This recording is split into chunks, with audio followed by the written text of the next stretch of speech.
65e anniversaire de l'école privée adventiste Antsiranana. Kaouled faretreta.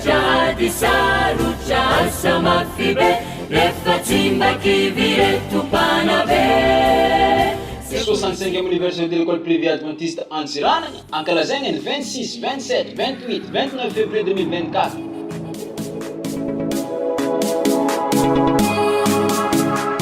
Cartel programme lundi 26 février, carnaval Mavatintanana Diego, à l'ouverture officielle, en 6 Malandeng au gymnase couvert. Mitulna nuna flakandra mroura au gymnase couvert yani. Aitavano festival des talents, match, final concours Monsieur Mister, remise des cadeaux. Mardi le 27 février, femme se onga fumampano avant firina marsamiava sin et Madagascar, au gymnase couvert fouillou. Mituin fetsika, mercredi le 28, jeudi le 29 février 2024, et tuek bokantenga raha. Fiaram sakaf, match final, karaoké, tafit kankiti ngatin fankalazana journée des écoles.